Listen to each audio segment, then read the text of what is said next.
These are 5 major mistakes that you will eliminate today.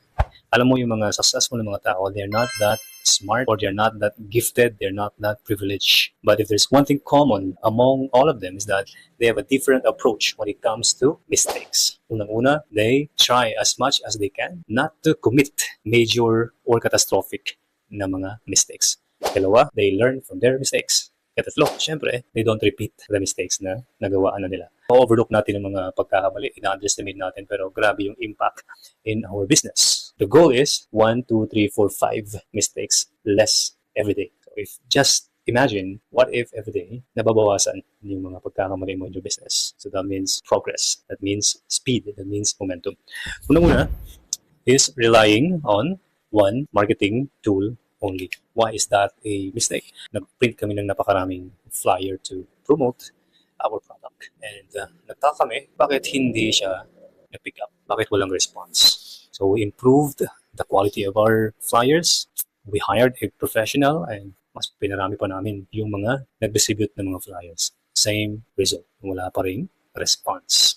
And we realized that hindi enough yung isang flyer. In business, dapat you have an assortment of marketing weapons or marketing tools. So, hindi ibig sabihin na hindi epektibo ang flyer. Hindi siya epektibo kasi siya lang ang sandata natin. But if you combine flyers with brochures, with VSL, with online advertisement, if you combine flyers with seminars, see, dapat variety.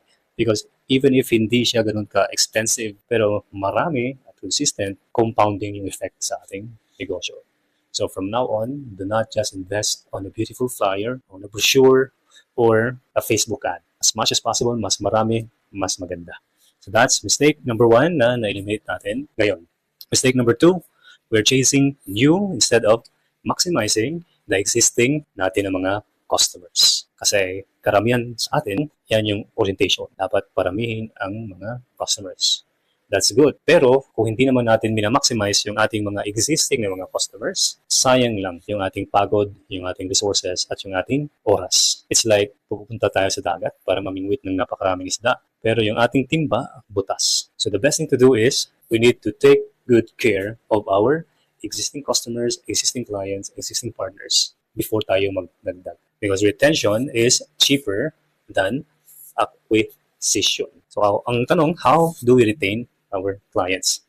Well, the word here, retention, dapat i-associate natin yan sa anything that begins with re. For example, reconnect, revisit, rekindle, revive, re-engage. So that means retention. We do our best na hindi sila basta-basta lang mawawala. That's why in our course, 72-hour profit recovery, meron tayong reactivation template. And this template will give you clarity kung ano yung dapat mong gagawin. In fact, meron tayong tinatawag na 4-step reactivation sequence.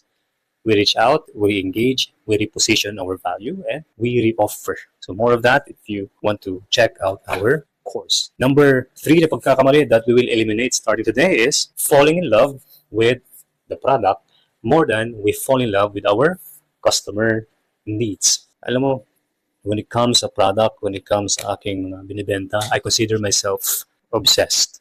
Kasi I will spend crazy amount of time and effort para gumawa ng mga presentation, i-memorize ko kung ano yung mga ingredients, I will research kung ano yung benefits ng mga ingredients dyan sa aking product. I will also memorize kung ano yung mga advantages of my product.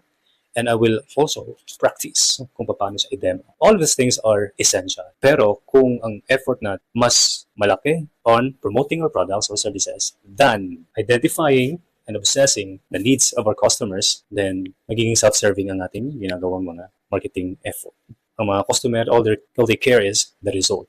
So dapat dito tayo mag-obsess. Ano ba yung needs ng ating mga customers? Ano kanilang struggles, ano ang kanilang desires, ano ang kanilang mga fears, ano ang kanilang doubts, ano ang kanilang gustong mangyari fast, ano ang kanilang mga false beliefs, kanilang mga agam-agam. Because when we identify our customers' needs, we can connect our product in a way that we practice empathy. Because without empathy, kahit gaano ka ganda yung product mo, ang sa utak ng customer is that you're just trying to make money out of me because Ang pinopromote mo is your product and service. It's not really my well-being or my welfare or ito yung aking mga needs. Right?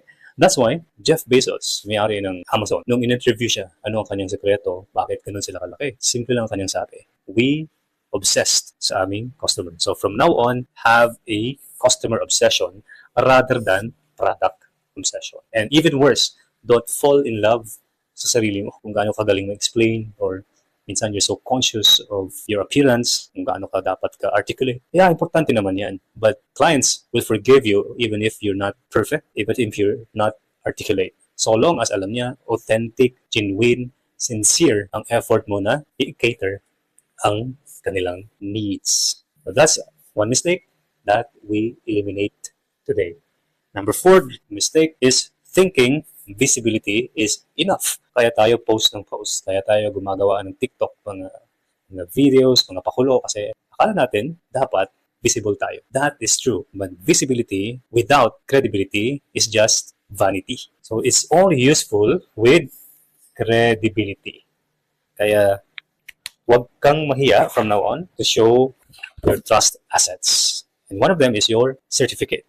Pakita mo sa mga madlang people, sa mga customers mo, ano yung mga accomplishments mo, ano yung mga trainings or events na nag-participate ka, ano yung mga patunay that your business is not just legit, kundi marami ng mga clients na na-serve at natulungan. And why is that important? Because right away, you're telling your clients, you're telling your customers that hindi ka scam, hindi ka peke. So right away, ang customers, ang kanyang thought process is, I can trust this provider much better compared doon sa sabi nila magaling sila pero wala naman akong nakikitang ebidensya. Kaya tayo sumulat ng libro, The Influence Multiplier. So this book is about strategies to elevate your brand, amplify your authority, and achieve unstoppable success in your business or profession. And this is really all about building trust. Kasi alam natin that trust changes everything. If you like reading books, I highly recommend the book of Stephen Covey, The Speed of Trust. Kasi pag ikaw ay credible, pag ikaw ay trustworthy at establish mo na ang iyong integrity, you will not struggle when it comes to offering or providing your products or services or offers. Rather than magaling ka, but hindi naman nila nakikita kasi walang ebidensya. Visibility from now on should be coupled with credibility. Last but not the least is underestimating simplicity. From now on, vanish the idea or totally erase sa iyong game plan. You must have a complicated approach for you to succeed or to become superior in the eyes of your clients. Yan ay aking ding pagkakamali. Big mistake. I thought that I have to be super complicated, super sophisticated so that I can impress my clients. Yung bang ikaw nag-explain, pwede naman na 1 sentence lang, gawin mong 3 sentences. Pag ikaw nag-demo, pwede naman na 5 minutes lang, pero ginagawa mo 30 minutes. Kasi you want to showcase kung gaano ka kagaling. You want to create that impression na mataas ang yung pinag-aralan. Tendency ng audience, ma-impress siya, pero he will be intimidated.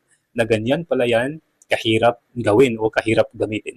Ang dami palang equation, ang dami palang mga bagay na dapat kong i-consider at i-compute. And we know that a mind that is confused will always say no or next. So from this day forward, ilagay natin sa ating isipan that complexity kills businesses. Tayo lang ang natutuwa noon that our audience, our clients, they don't like anything that's complicated. Imagine, binibigyan mo pa siya ng extra trabaho para i-absorb at intindihin yung mga bagay-bagay na dapat hindi na sana niya ini-entertain pa. This is so important kasi sa ngayong panahon, speed matters. Example ng complexity. Pag tayo may order and then yung pag-check out, ang hirap. Hahanapan ka pa ng anong mga ID or hindi kaya ang daming mga tanong or di kaya pag check out mo, ang daming mga requirements. So, mababad trip ka kasi nagigil ka na. Ang dami mo ng oras na ginugol para mag-review if this product really suits your needs. Ngayon, you will pay na tapos ayaw pa nila kasi nga complicated yung process. Anytime may ganyang friction, ang ginagawa natin is no or next.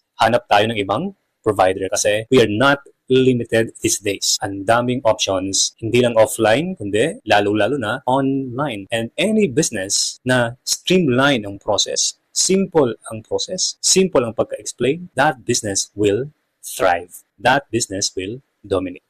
Today, we talk about 5 mistakes. So these 5 mistakes, kung gagawin mo lang kahit dalawa lang muna na you will focus and eliminate starting today. Bukas, dalawa naman. The next day, yung isa. Just imagine if we have this habit, if we have this practice, if we have this approach in our business. I remember yung may libro akong nabasa about how successful yung mga Japanese companies are. At isa sa mga secret sauce nila, o secret ingredients nila is, meron silang na-assign in their company na tinatawag nilang fault finder. Ang kanyang trabaho lang ay walang iba kundi maghanap ng mali. So bakit ganun ang approach ng mga Hapon? Because for them, when they find a mistake, it's a learning opportunity para sa kanilang company to be better. Alam natin yung kanilang bagay na pinupush lagi is yung tinatawag na Kaizen. Right? The principle of getting better kahit 1% lang each day. And getting better is eliminating mistakes no matter how small those mistakes are. At ito pa, aside from finding fault, if their customers will find fault sa kanilang product, hindi lang nila i-refund.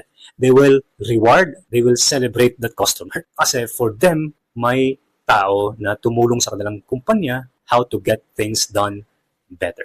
Iba ang kanilang approach when it comes to mistakes. And like I said earlier, that from now on, if we also have a different approach sa mga pagkakamali, kahit na maliit lang yung kumpanya natin, kahit na hindi tayo ganun kasikat, but over time, this best practice will compound and this will generate us huge tons of opportunities. Kasi kahit tayo, ayaw natin na mag-deal sa isang professional or sa isang service provider or any business or company na pabalik-balik yung mga mali at mga palpak na na-experience natin sa kanila. We have a lot of options. From now on, make it a habit sa iyong kumpanya and you teach people that we need to create less mistakes. And we need to have a habit of celebrating mistakes. Not that we want to create these mistakes, but as a learning opportunity to refine our processes, our systems, our approach, and above all, our own thought process. So see you on our next video.